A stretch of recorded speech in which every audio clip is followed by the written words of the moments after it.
नमस्कार, कैसे हैं आप सभी? उम्मीद है बहुत बढ़िया होंगे। आज की ये वीडियो क्लास 12th मैथ के बच्चों के लिए काफ़ी इम्पोर्टेंट होने वाली है, क्योंकि आज हम क्लास 12th मैथ का मॉडल पेपर लेके आए हैं, जो कि बोर्ड की तरफ से आपके लिए जारी किया गया है।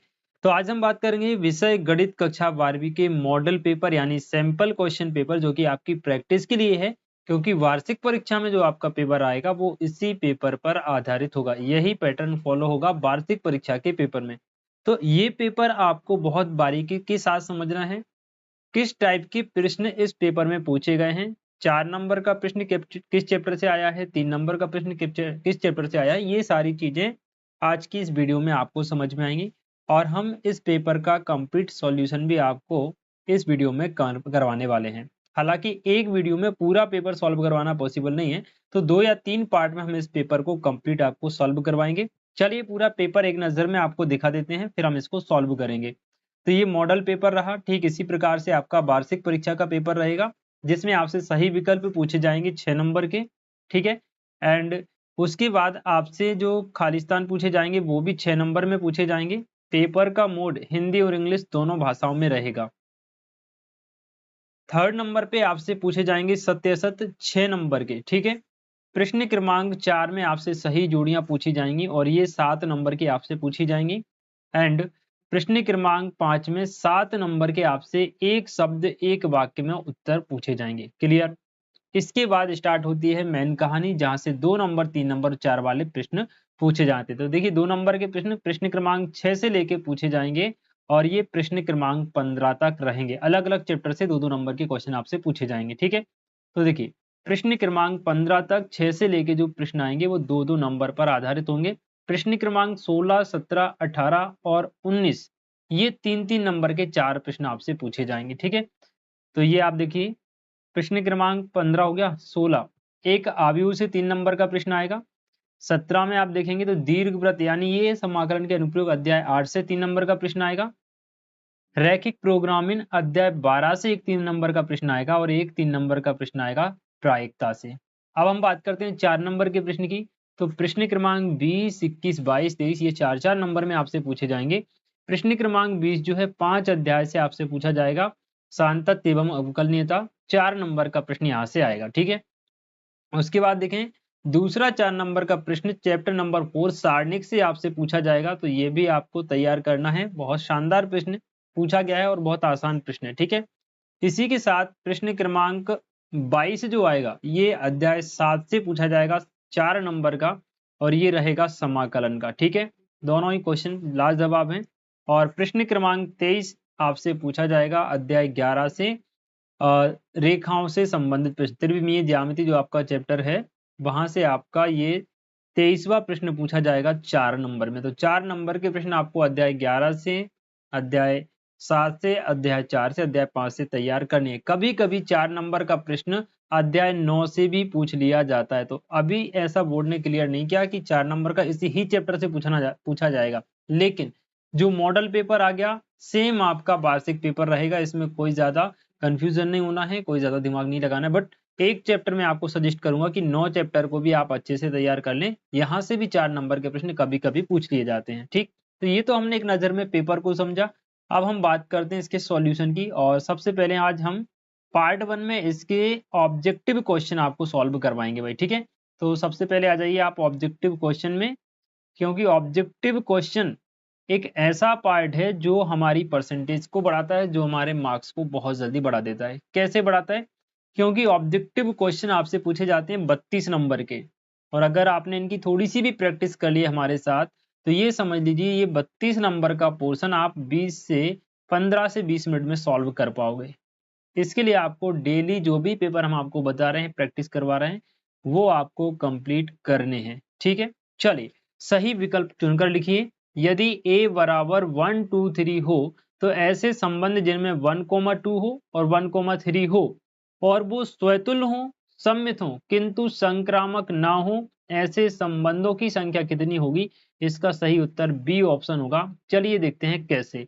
तो देखना भाई एक आपको दिया गया है समुच्चय जिसमें आपको अवयव हैं 1, 2 एंड 3, और आपसे बोला है कि आप एक ऐसा आर ज्ञात कीजिए, एक ऐसा आर ज्ञात कीजिए जिसमें 1, 2 हो और 1, 3 हो। तो एक आपको संबंध आर ज्ञात करना है ऐसे जिनमें 1 2 होना आवश्यक है और 1 3 होना आवश्यक है। साथ ही साथ ये आर ऐसा होना चाहिए जो स्वतुल्य हो, सममित हो, लेकिन संक्रामक नहीं होना चाहिए। तो जो भी आप 1 2 1 3 उठाते हैं ये सब कहाँ से आते हैं? ये दिए गए समुच्चय के कार्तीय गुणन से आते हैं। कार्तीय गुणन का मतलब होता है, देखो 1 2 3 का कार्तीय गुणन 1 1 1 2 1 3 2 1 2 2 2 3 3 1 3 2 एंड 3 3। ये इसका कार्तीय गुणन होता है। अब इन सभी अवयवों में से आपको अवयव चुनने हैं जो स्वतुल्य की कंडीशन को फॉलो करें और जो सममित की। तो देखो भाई, सममित होने के लिए पहली बात तो स्वतुल्य होने के लिए हमें 1 1 चाहिए, 2 2 चाहिए और 3 3 चाहिए। ये मिल गया हमें क्या स्वतुल्य होने के लिए। अब सुनना मेरे भाई, अब आपसे बोल रहा है कि आप ऐसा संबंध बनाओ जो स्वतुल्य सममित हो लेकिन संक्रामक ना हो। तो अब ये स्वतुल्य हो गया, सममित नहीं है क्योंकि 1 2 है तो 2 1 उठा लो। अब ये सममित भी हो गया। 1 3 है तो सममित के लिए 3 1 भी चाहिए। अब ये स्वतुल्य बन गया, सममित बन गया, लेकिन संक्रामक नहीं है। क्यों नहीं है लिखना आप। यहां पर अगर आप देखेंगे तो 2 का रिलेशन किससे है भाई? 1 से है। और 1 का रिलेशन किससे है? 3 से। 2 रिलेटेड है 1 से, 1 रिलेटेड है 3 से, तो फिर 2 को 3 से रिलेटेड होना चाहिए। 2 3 इसमें होना चाहिए, सॉरी 2 3 इसमें नहीं होना चाहिए, नहीं तो ये क्या हो जाएगा? संक्रामक हो जाएगा। तो 2 3 इसमें नहीं है, और अगर 2 3 हो जाता, इसमें मिल जाता, तो वो ये संक्रामक हो जाता। तो संक्रामक हमको चाहिए ही नहीं है। बात समझ पा रहे हैं? ठीक है, तो मात्र यही एक संबंध ऐसा बनेगा जो स्वतुल्य सममित है, संक्रामक नहीं है। इसके अलावा अगर आप इनमें से 2 3 उठाते हैं या 3 2 उठाते हैं, तो फिर वो संबंध जो है वो संक्रामक भी हो जाएगा, जबकि हमें प्रश्न में संक्रामक नहीं चाहिए। बात समझ गए? ओके, चलिए नेक्स्ट क्वेश्चन देख लेते हैं। कॉस इनवर्स एक्स की मुख्य शाखा का मान या मुख्य शाखा का परिसर ओपन क्लोज इंटरवल में होता है 0 से पाई। ये आप देख पा रहे हैं, जो 0 से पाई इसका आंसर हो जाएगा। यदि ए एक आव्यूह ए के लिए a बराबर माइनस ए डैश दिया गया है, यानी आव्यूह का आपने परिवर्त निकाला वो माइनस ए के बराबर आ गया। यहां से हम लिख सकते हैं a बराबर माइनस ए डैश। तो a का मान माइनस ए डैश आ गया, तो वो विषम सममित आव्यूह कहलाता है। ऑप्शन नंबर ए आपका करेक्ट होगा। फोर्थ वाला देखिए, यदि पी ए बराबर 1/2 पी बी बराबर 1/4, तो ए बी स्वतंत्र घटनाएं हैं, तो P A into P B का मान ज्ञात कीजिए। देखिए, स्वतंत्र घटनाओं की कंडीशन होती है P A into P B का जो मान होता है वो पी ए इंटरसेक्शन बी के बराबर होता है भाई। अगर दो घटनाएं स्वतंत्र हैं तो P A into P B किसके बराबर होता है भाई? पी ए इंटरसेक्शन बी के बराबर होता है। तो आपसे ये बोल रहा है कि पी ए पी बी हो तो ए और बी स्वतंत्र घटनाएं हैं, तो P A into P B का मान ज्ञात कीजिए। बात समझे? तो हमें या तो हमारे पास पी ए इंटरसेक्शन बी का मान मिल जाए या P A into P B, दोनों का मतलब एक ही होता है बच्चों। ठीक है, तो P A into P B निकाल लो भाई। पी ए का मान है, पी बी का मान है, रख दो 1/8 इसका आंसर हो जाएगा। देखो, पी ए का मान कितना है into P B, P A का मान है 1/2 और पी बी का मान कितना है 1/4, तो कितना आ जाएगा 1/8 इसका आंसर हो जाएगा। ठीक है, बात समझे भाई? ओके, चलिए नेक्स्ट क्वेश्चन है, यदि ए एक स्तंभ आव्यूह है तो ए का परिवर्त एक पंक्ति आव्यूह हो जाएगा। ऑप्शन नंबर बी इसका सही उत्तर हो जाएगा।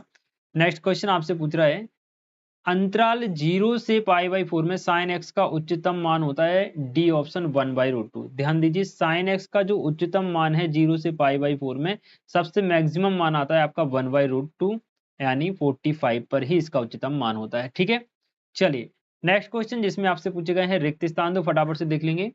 F X to Y, F X से बाय में एक आच्छादक फलन है यदि एफ का परिसर बाय के बराबर हो। आच्छादक फलन तभी होता है जब सहप्रांत पूरा का पूरा सहप्रांत ही परिसर बन जाए, यानी सहप्रांत में कोई भी अवयव खाली ना छूटे, तो वो आपका क्या कहलाता है? आच्छादक फलन कहलाता है। उम्मीद है प्रश्न आप समझ पा रहे होंगे। कमेंट करके आपको जरूर बताना है प्रश्न समझ आ रहे हैं या नहीं। दोस्तों के साथ ये वीडियो शेयर भी कर देना है क्योंकि उनके भी ये काम की है। क्लियर? अगला प्रश्न आप देखेंगे, अवकल समीकरण का व्यापक हल आपसे पूछा गया है। अवकल समीकरण आपको दिया गया है dy/dx बराबर 2। तो dy को हम छोड़ेंगे यहीं पर, 2 के गुणा में आ जाएगा dx। ठीक है भाई, इंटीग्रेशन कर देंगे दोनों पक्षों का, तो dy का y हो जाएगा, ये 2 बाहर आ जाएगा, सिर्फ यहाँ dx बचेगा। तो y बराबर 2 dx का x प्लस c। तो y बराबर 2x प्लस c इसका आंसर हो जाएगा बेटा, 2x प्लस c। ए और बी के लिए व्युत्क्रमणीय अवयव है, तो ए और बी के लिए ए बी का इनवर्स जो होता है बी इनवर्स ए इनवर्स के बराबर होता है। याद रखिए, इंपॉर्टेंट क्वेश्चन है, कई बार बोर्ड एग्जाम में पूछा गया है। सदिश ए की दिशा में एकांक सदिश क्या होता है? देखिए, ए वेक्टर अगर है कोई, तो ए कैप यानी एकांक सदिश का मान होता है ए वेक्टर बटे में मॉड ऑफ ए। तो हम मॉड ऑफ ए निकालेंगे, यानी ए का परिमाण। ए का परिमाण का मतलब होता है ए वर्ग प्लस बी वर्ग। अब a का मान क्या है? i का गुणांक 2, b का मान 3, 2 का वर्ग करोगे 4 आएगा, 3 का वर्ग करोगे 9, अंडर रूट में आ जाएगा 13। तो इसमें मान रख दो भाई, a का मान है 2i प्लस का 3j, इसके बटे में आ जाएगा रूट 13। इसको हम लिख सकते हैं 2/√13 i cap plus 3/√13 j cap. ये आंसर इसका हो जाएगा। उम्मीद है ये प्रश्न आप समझ गए होंगे, बहुत आसान सा प्रश्न है। नेक्स्ट क्वेश्चन में आपसे पूछ रहा है, अवकल समीकरण की घात क्या होगी? घात का मतलब होता है मैक्सिमम कितनी बार अवकलज किया है और उस पर कितनी बड़ी घात लगी हुई है। अधिकतम कोटि यहाँ पर हमको 2 दिख रही है। अवकल समीकरण की मैक्सिमम कोटि कितनी है? 2। तो कोटि 2 है, इस कोटि पे मैक्सिमम कोई पावर नहीं है, तो कितनी मानेंगे? 1। तो इसकी घात कितनी हो जाएगी? 1 हो जाएगी। उम्मीद है आप समझ पा रहे होंगे बच्चों। sin 2x का अवकल गुणांक आपसे पूछ रहा है, बहुत आसान सा प्रश्न है। sin 2x का अवकल गुणांक कैसे निकालेंगे? d/dx sin 2x। sin 2x का अवकलन करोगे तो cos 2x आएगा, और 2x का करेंगे तो 2 आ जाएगा। तो 2 × cos 2x इसका आंसर हो जाएगा। उम्मीद है आप समझ पाए होंगे। नेक्स्ट क्वेश्चन में आपसे पूछ रहा है राइट एंड रॉन्ग, तो फटाफट से देखिए। फलन x2 बाय एक की फलन है, यदि fx1 बराबर fx2 के लिए x1 और x2 भी बराबर है। यदि ऐसा है तो फिर x1 और x2 बराबर है, ये आपका राइट हो जाएगा, सत्य हो जाएगा। अवकल समीकरण का समाकलन गुणांक e की पावर x नहीं होगा। देखो भाई, समाकलन गुणांक कैसे निकालते हैं समझिएगा। अवकल समीकरण आपको क्या दिया है? x dy/dx माइनस का y बराबर 2x वर्ग।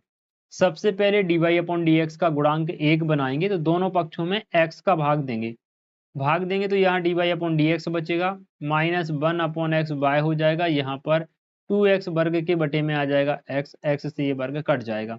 समीकरण बन जाएगा dy/dx माइनस 1/x y बराबर में 2x। तुलना कर देंगे बेटा dy/dx प्लस p बाय बराबर q से। तुलना करेंगे तो p का मान आएगा माइनस के 1/x और q का मान आ जाएगा 2x। अब जो आपका समाकलन गुणांक होता है वो क्या होता है? समाकलन गुणांक IF का फॉर्मूला होता है e की पावर p dx। तो IF का मतलब हो जाएगा e की power p dx, power minus का 1/x dx। देखो 1/x का समाकलन होता है log x, बट माइनस का है तो e की पावर माइनस log x हो जाएगा। ये माइनस जो है हटा देंगे तो e की पावर log x की घात हो जाएगी -1। इसको हम लिख सकते हैं e की पावर log 1/x। x की घात -1 को जब नीचे ले जाएंगे तो 1 के बटे में x पहुंच जाएगा।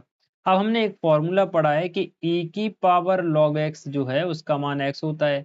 हमारे पास e की पावर log 1/x है, तो इसका मान क्या हो जाएगा? 1/x। तो आंसर बेटा इसका क्या आएगा? सही वाला 1/x, जबकि इसमें e की पावर x दिया है जो कि गलत हो जाएगा। ठीक है भाई, तो ये आपका गलत है बेटा। थर्ड वाला देखिए, 0 से 1 माइनस एक्स स्क्वायर dx का मान π/4 के बराबर है। तो भाई सिद्ध करेंगे इसको, तो क्वेश्चन को सॉल्व करेंगे। देखिएगा, सवाल आपके पास है 1 माइनस एक्स स्क्वायर, लिमिट है 0 से 1 dx। देखना बेटा, एक फॉर्मूला हमने पढ़ा हुआ है कि √a² माइनस x वर्ग dx का मान, इसका मान होता है x/2 अंडर रूट जो भी क्वेश्चन में दिया है x वर्ग माइनस a वर्ग प्लस यहाँ पे आ जाता है a²/2 into sine inverse x/a। ये फॉर्मूला होता है। हमारे पास क्या है बेटा? एक तो लिमिट है 0 से 1, अंडर रूट में है 1 माइनस एक्स स्क्वायर dx। तो एक ही जगह आपके पास एक है, तो x/2 under root 1 minus x square plus a वर्ग अपॉन 2 यानी 1/2 आएगा, sine inverse x upon a यानी साइन इनवर्स 1, सॉरी सिर्फ एक्स हो जाएगा, ए का मान कितना है 1 है। बात समझे बेटा। इसकी लिमिट रख दो आप क्या 0 से 1। जब आप 0 लिमिट देखो 1 लिमिट रखोगे तो क्या हो जाएगा, 1 लिमिट रखोगे तो 1/2 अंडर रूट में 0 आएगा, क्योंकि 1 एक्स की जगह 1 रखोगे 1 का वर्ग 1 में से बन जाएगा 0 बन जाएगा।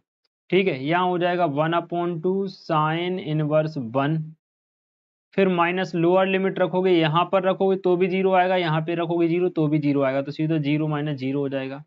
तो बच क्या रहा, ये पूरा 0 हो गया, अपने पास बचा 1/2 साइन इनवर्स 1 का मान होता है π/2। तो आंसर कितना आएगा π/4, यानी जो दिया गया है वो एकदम परफेक्ट है, सही है। उम्मीद है आप समझ पा रहे होंगे। हाँ जी बच्चों, वीडियो थोड़ा सा लंबा जरूर होगा, लेकिन मैं आपको कॉन्सेप्ट के साथ चीजें बता रहा हूँ ताकि आपको कोई कंफ्यूजन किसी प्रकार का ना रहे। ठीक है, तो आंसर इसका क्या हो जाएगा, राइट हो जाएगा। सदिश का मध्य कोण पाई के बराबर है, ये बेटा आपका गलत हो जाएगा, क्योंकि देखो कॉस थीटा जो हम निकालते हैं, इस तरफ मैं आपको बता देता हूँ, कॉस थीटा का फॉर्मूला क्या होता है। कॉस थीटा का फॉर्मूला होता है ए डॉट बी बटे में मॉड ऑफ ए और मॉड ऑफ बी, यानी ये फॉर्मूला होता है। तो दिए गए प्रश्न में जब आप ए डॉट बी निकालोगे तो वो आएगा 0, और ऊपर की संख्या 0 आ गई तो कॉस थीटा का मान क्या हो जाएगा 0। तो कॉस में किस थीटा का मान 0 होता है, 90 का मान 0 होता है, यानी π/2 इसका आंसर होता, जबकि यहाँ पर क्या दिया गया है, पाई दिया गया है। तो देखो ए और बी का डॉट गुणनफल आएगा हमेशा 0, इसमें जब आप सोल्व करोगे तो 0 आएगा, है ना, तो ये आपका गलत हो जाएगा। एक्स अक्ष की दिक्भुजाएं 1 0 0 होती हैं, बिल्कुल राइट है। एंड फलन एफ एक्स 5x³ - 7x + 13 अंतराल 5x -5 से 5 में संतत फलन है, ये राइट है, क्योंकि ये जो आप देख रहे हैं ये बहुपद फलन है, और प्रत्येक बहुपद फलन जो है वो वास्तविक अंतराल में संतत होता ही होता है। ठीक है भाई, ये हो गए आपके सत्य असत्य सही जोड़ियां आपको देखनी है भाई। यहाँ पर देखो फर्स्ट क्वेश्चन है π/2 से π/4 लिमिट है cot x dx दिया गया है। cot का जो इंटीग्रेशन होता है log sin x होता है ना, क्या होता है log sin x। इसमें आप क्या रखेंगे, लिमिट π/2 से π/4, चलो भाई रख देते हैं। तो ये देखो log sin π/2 रखोगे पहले, sin 90 क्या होता है 1, तो log 1 हो जाएगा, माइनस log साइन π/4 का मान होता है 1/√2, तो ये तो पूरा क्या हो जाएगा, log 1 का मान 0, तो 0 माइनस का log 1/2 आ जाएगा बेटा, 1/2। तो log 1/2 आपको कहाँ मिल रहा है भाई, log π/2 आ रहा है भाई, है ना, या ये जो π/2 है ना, यही इसका आंसर होगा, बट ये सही नहीं दिया, log 1/2 आएगा माइनस का। चलिए बाकी जोड़ियां मिला लेते हैं, फिर अपन इसको देखेंगे। 0 से π/2 sin x, sin x का मान होता है बेटा माइनस का cos x, इसमें आप लिमिट रख दो 0 से π/2। तो पहले रखोगे तो साइन -1 हो जाएगा, और साइन 0 0 सॉरी cos 90 0 हो जाएगा, cos 0 1, प्लस का वन आएगा इसका मान, इसको सॉल्व करेंगे तो प्लस का वन आएगा। सेकेंड नंबर जोड़ी 1 से 2 x² -1 x² -1, तो ये आपका हो जाएगा भाई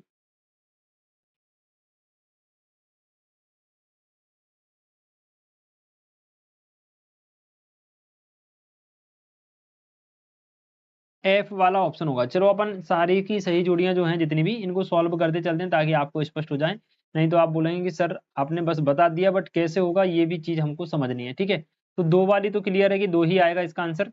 तीसरा देखो भाई, तीसरे का फॉर्मूला क्या है, 1 2, देखो इसका फॉर्मूला होता है बेटा x/2 x/2 अंडर रूट में जो दिया है वही रहेगा x² -1, फिर ये माइनस में है तो माइनस a² 2, a का मान 1 है तो 1/2 आएगा, फिर log x, x की जगह x प्लस जो भी क्वेश्चन में है x² -1 वो आ जाएगा, x² -1 ये आ गया, ब्रैकेट बंद किया हमने, और इसमें लिमिट रख दी हमने, क्या लिमिट रख दी 1 से 2।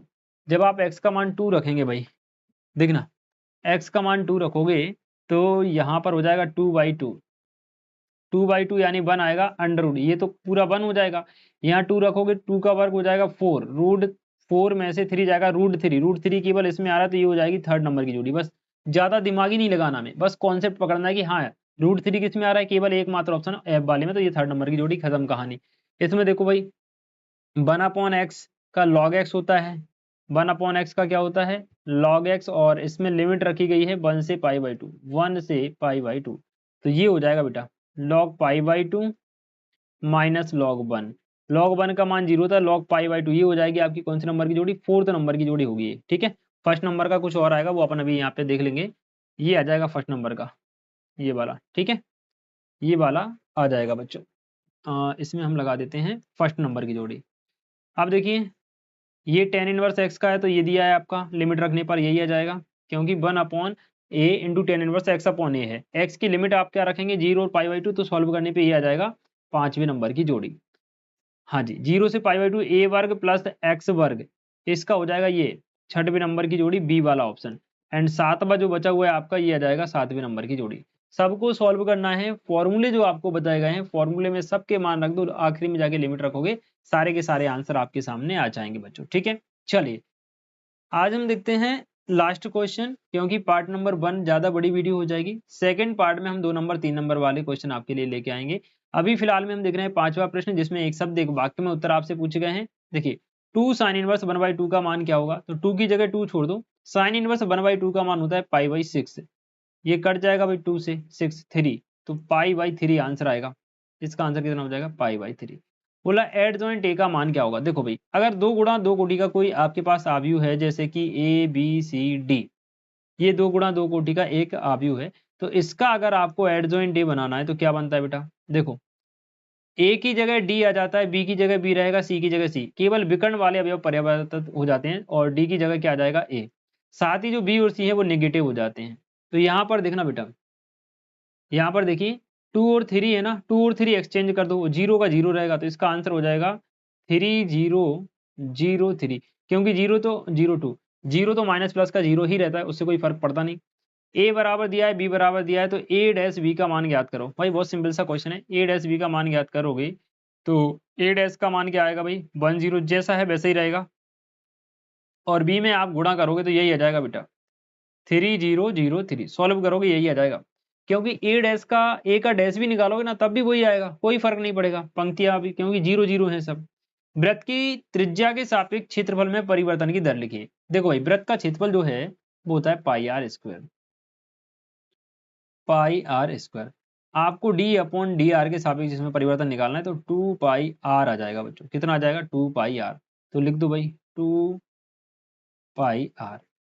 समीकरण का व्यापक हल लिखो, dy/dx e की पावर x प्लस वाई। देखना बेटा dy/dx बराबर e की पावर x प्लस वाई, तो इसमें हम क्या करेंगे dy/dx, इसको हम लिखेंगे e की पावर x इंटू में e की पावर y, dy के बटे में e की पावर y आ जाएगी, और e की पावर x के गुणा में dx आ जाएगा, तो ये हो जाएगा बेटा e की पावर माइनस वाई dy, इसको ऊपर ले गए और समाकलन कर दिया, यहाँ पर भी हमने समाकलन कर दिया dx, e की पावर माइनस वाई का हो जाएगा माइनस e की पावर y बराबर में e की पावर x प्लस सी, ये इसका आंसर होगा।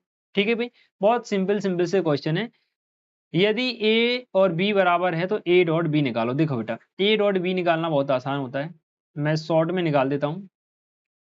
a डॉट b का मतलब क्या होता है, a डॉट b जो निकलता है वो किसके बराबर में निकलता है, a1 a2 plus b1 b2 plus c1 c2, तो a डॉट बी बराबर a1 a2, ये a1 का मान 1 हो गया, a2 का मान 3, 3 का 1 में करोगे 3 आएगा, -2 का गुणा -2 में करोगे प्लस का 4 आएगा, 3 का गुणा प्लस के 1 में करोगे तो 3 आएगा, 3 3 6 4 10, इसका आंसर हो जाएगा। a बटे b का मान याद कीजिए, यदि p b का मान दिया है और a इंटरसेक्शन b का मान दिया हुआ है। देखो भाई बहुत सिंपल सा क्वेश्चन है, देख लेते हैं फटाफट से हम इसको, और ये हमारा लास्ट ऑब्जेक्टिव होने वाला है एक शब्द एक वाक्य में उत्तर का। देखिए आपसे पूछ रहा है पी ए बटे बी, इसका सूत्र होता है बेटा पी ए इंटरसेक्शन वी बटे में पी बी, ये साफ प्रतिबंध प्रायिकता है। ठीक है भाई, तो पी ए बटे बी का मान क्या हो जाएगा, देखना ए इंटरसेक्शन बी का मान कितना है 0.1 है, एंड पी बी का मान कितना है 0.7, ऊपर है 0.1 नीचे है 0.7, पॉइंट से पॉइंट जाएगा तो कितना आ जाएगा 1/7, इसका आंसर क्या हो जाएगा 1/7। बहुत सिंपल सा क्वेश्चन था, बट पेपर बहुत इंपॉर्टेंट है बच्चों, एक एक चीज आपको समझनी है। मैंने जितने क्वेश्चन आपको बताए अगर इतने आप कर लेते हो तो इनसे डबल और ट्रिपल क्वेश्चन आपके क्लियर हो जाएंगे, क्योंकि आप कॉन्सेप्ट सीख रहे हो कि प्रश्नों को कैसे सॉल्व किया जाता है, कैसे इनके आंसर निकाले जाते हैं। उम्मीद है आज की वीडियो आपके लिए काफी हेल्पफुल रहेगी। बाकी इस वीडियो को दोस्तों तक शेयर जरूर कीजिए, क्योंकि ये वीडियो आपके बहुत काम की है। मॉडल पेपर जैसा है ऐसा ही आपका वार्षिक पेपर रहेगा भाई, ठीक है। इस पेपर का अगर आपको पीडीएफ चाहिए तो टेलीग्राम ग्रुप को ज्वाइन कर लें, वहां पे हम इसको पीडीएफ के रूप में सेंड करेंगे, तो आप इसको डाउनलोड करके इसका रिवाइज दोबारा से भी कर सकते हैं। ठीक है, मिलते हैं जल्दी ही नेक्स्ट पार्ट में 2 नंबर 3 नंबर वाले प्रश्नों के सॉल्यूशन के साथ। तब तक के लिए जय श्री राधे।